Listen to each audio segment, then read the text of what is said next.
few weeks back, I shared with you a holiday journal I'd done, concertina journal, and on the last page I showed you an image transfer, and I made the comment, if you'd like to know how I did it, let me know. And you did. So you asked, I listened, and this film is all about how to do an image transfer. If you haven't seen this film, I'll put a link in the description. My name's Liz Chatterton. I'm a watercolour artist based in Berkshire, and every week I share a tip or trick that I wish I'd known about ages ago. This week it's about image transfers and how you can go on to develop them. I've just come back from Newcastle, so this is what I'm going to show you. If you're only interested in the image transfer, just watch the first part, and that's how I got the Tyne Bridge onto my journal. But if you're into journaling, you can watch the whole thing and you'll see how I integrated this image into an entire spread, and maybe you'll pick up a few tips and tricks on the way. Let's just take a quick look at the final image so that you know whether it's worth watching or not. I started by printing out the photo and I'd manipulated it to get it in the way I wanted, and I did the transfer. But then after that I've added lots of watercolour here and here. Then I added some tinted texture paste through a stencil. Hopefully you can see some of that there and over here. And I've added some extra line work.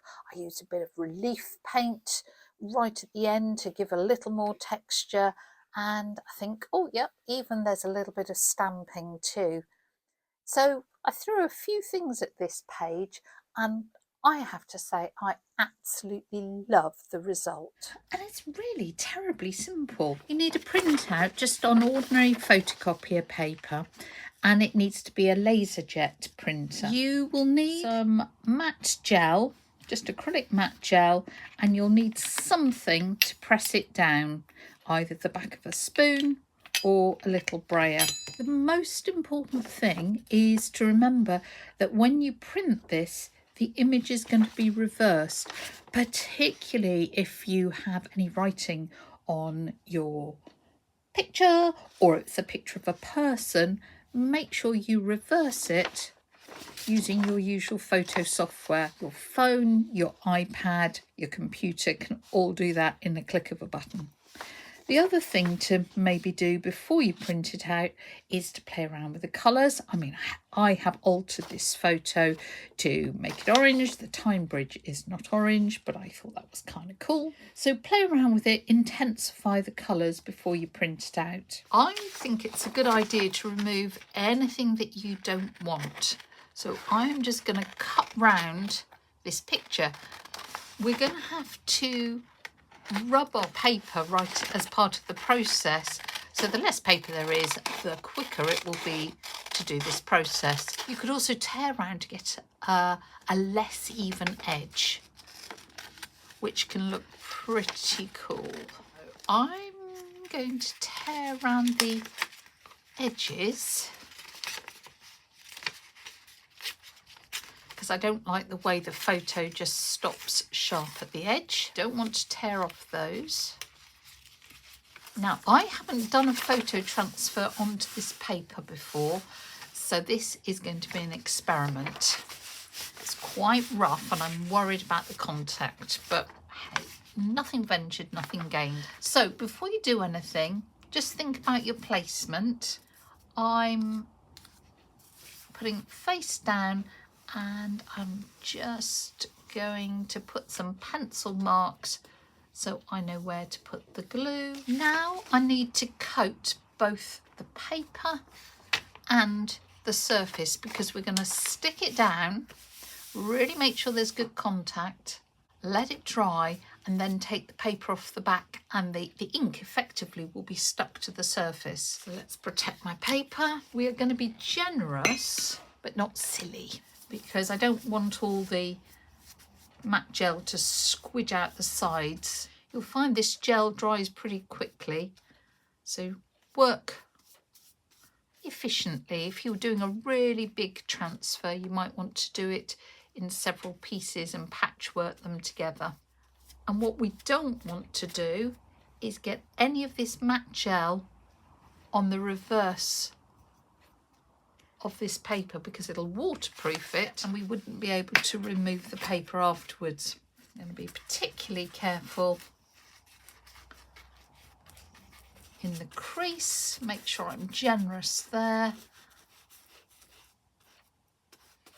Putting the matte gel on the paper and the print just means if you've missed a spot on one of them, you're likely to get it on the next. And I'm lining up with those pencil marks. I'm going to be careful in that central bit, just smooth that into place. If I thought I hadn't put enough gel down, I could always lift up the sides and put a little more on. We want to make sure there's really good contact, so we can start from the middle and with our little roller just roll backwards and forwards, make sure there's no air trapped there, but go careful because, well look, there we go, you might squidge surplus out the side. If you do, wipe it off with just a damp piece of kitchen roll. So if we get any on the back here, the problem is it'll waterproof the paper and make it harder to remove. Now, if you haven't got a little brayer like that, you can use the back of a spoon. Just go careful, again, because you'll be squidging that out and it may rip your paper. Let's leave that in place to totally dry and then we'll remove the back of the paper. I would say that'll be a couple of hours. You can speed it up with a hairdryer, but hey, just be patient. I've left this to dry overnight, so it is absolutely bone dry. And all you have to do now is use clean water and apply it to the back of the paper that you have stuck down. And you will start to see the image coming through. You let that soak in, and you can certainly be generous with that water. And then you need to start to rub off the paper. You might be able to see that the image doesn't show through in a few places, and that is because I have done it wrong. Not done it wrong, but I have obviously got some of this gel on the back of the paper, and that will not allow the water to soak in.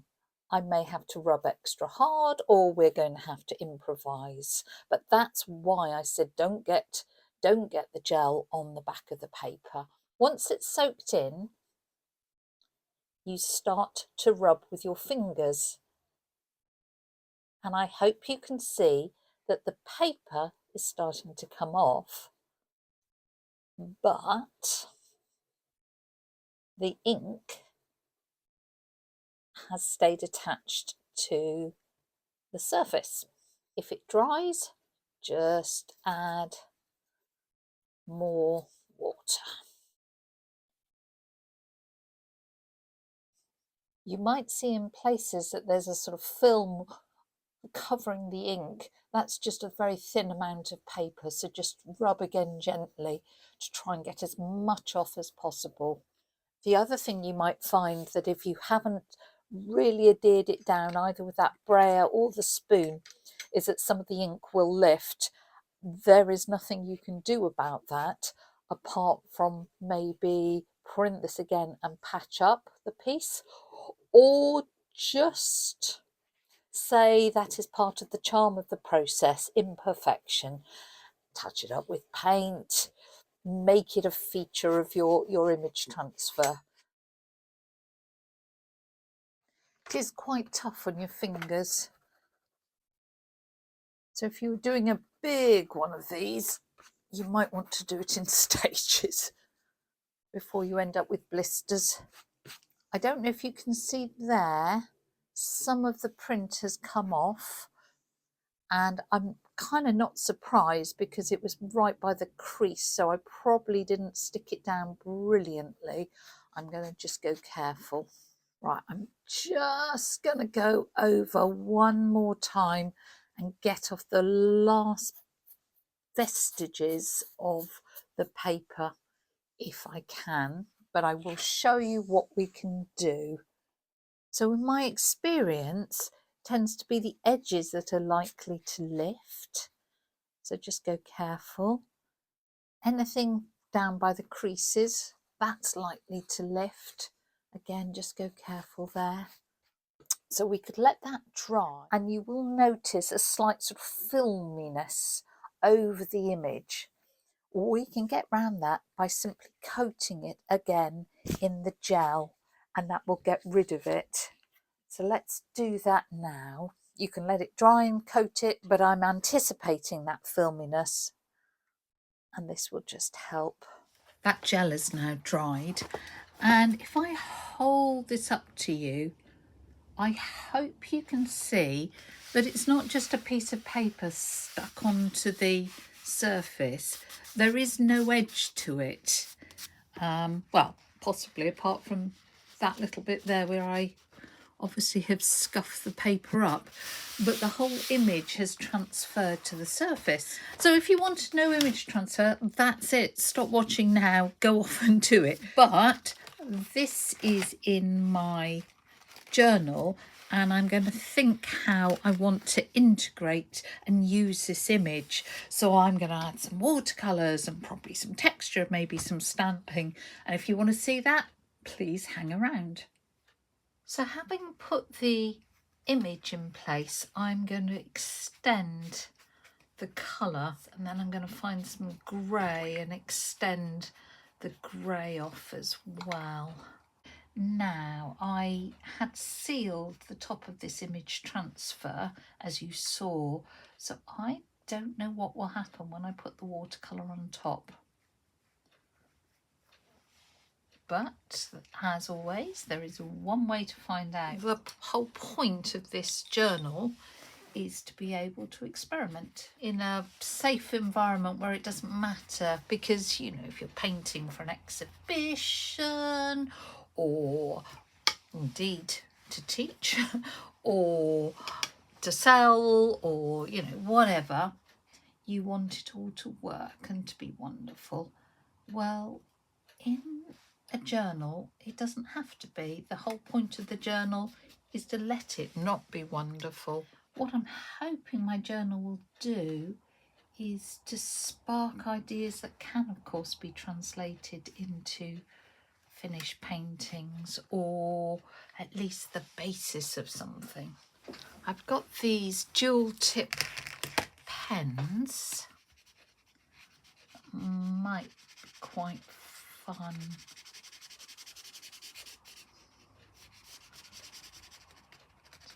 Integrate some of this water, and these are water soluble, so if I put water on top again, that will help with some of the blending. This watercolour paper in my journal is really super rough and quite hard on pens, etc., but you know, it's playing, it's ideas. Let's see, whoops, what happens here.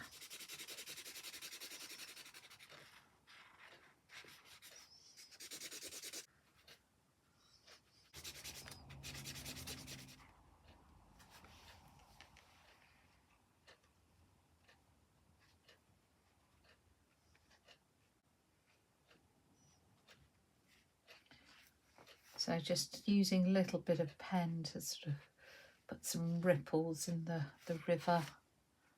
I'm just going to put some splatter into the side for no other reason than I think it will look like rust. So I'm using a bit of multi-reddy browny marks and splatter, and I think the Tyne Bridge is about to get a bit of a makeover, and because it's rusting away, so I kind of like that. And that I think is quite fun because just gives the impression of stuff happening outside of the image. Now I would like some texture, and I want some vertical lines to echo there. I'm going to try tinting some modelling paste. So modelling paste is just white, just a white paste. But I don't see why you shouldn't be able to tint it. So let me bung a load in there. And then I'm going to use just a little bit of grey watercolour to tint it. What do you reckon? Maybe a tiddy bit more. And look at this stencil I've found. How vertical is that? I'm going to stencil a bit here and a bit over here. And this will give some 3D texture. Find a slightly smaller palette knife that will stop me being quite so mucky. Aha, see, that's what I want. I think I want this.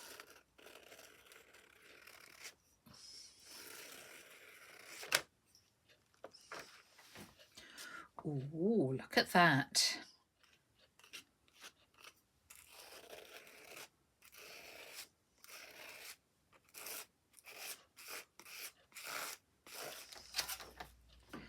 Okay, that's a bit splodgy. So I think it's splodgy because I should have wiped. I was getting a little excited. So I need to wipe this in between using that over so I don't make the rest of my work splodgy. And I'm thinking I need a little bit over here for balance. Oh, that's better, isn't it? You can see how much crisper that is than over here. And of course, if you haven't got a stencil, a suitable stencil, absolutely no need to panic. You could use the edge of your palette knife and just put in some sort of marks. Well, I really like those verticals, and now I'm feeling over here that I need to carry on some more of the horizontals. So hopefully without smudging.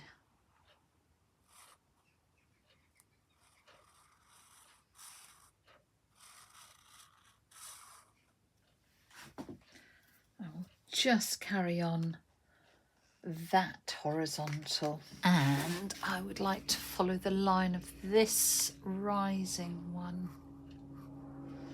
something like that, so it looks like it's going through the bars.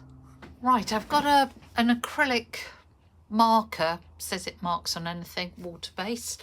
You give it a shake and then you press it up and down to get the ink to flow. So I'm going to use it over here where that went a bit splodgy, just to break up some of those marks. As always, if you do it in one place, it's a really good idea just to carry on and do it in another place on your painting. If you haven't got a pencil like that, sorry, not a pencil, pen like that, you could use something like a pastel pencil. That would work. Something like a white neo colour. There are soluble wax crayon. That's another possibility.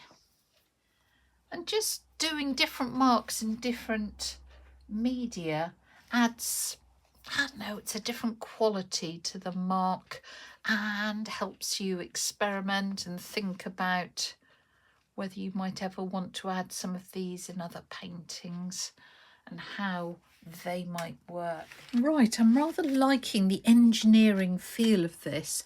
What I don't like is the bit over here where I splodged that, and I wonder, I've got some stamps, Somewhere in the chaos of my studio, I have actually got a date stamp, which would be perfect. You know, one of those that you twiddle round. I cannot find it for the love of me. So again, you have to compromise and improvise. And these have got various numbers on. I'm not entirely sure what they are. Not entirely sure why I bought them either. Never mind. Let's use them. So they're sort of like tickets, I think. And I wonder if it will just be enough to break up some of this. I've got some pigment ink, and pigment ink is important because if I want to go over the top of it, it will be waterproof. And right, I'm going to have a go at printing that there. I don't want it to be a perfect print. I do want it to break up. Now I would like something that can go sideways, and I just want it to look a little like some, you know, engineering numbers.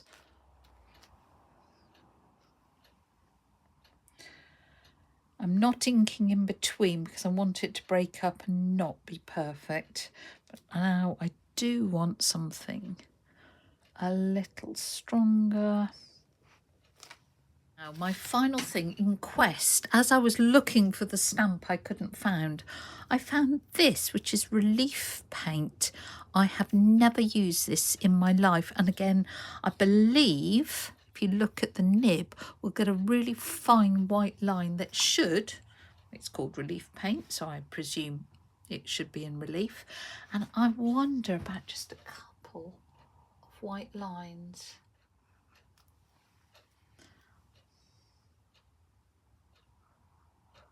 Just to echo some of that 3D. Oh, that's quite fun. Well, goodness knows how long I've had this in my art bag. Do you know, can you see from the far bridge? Maybe I should echo that little shape here.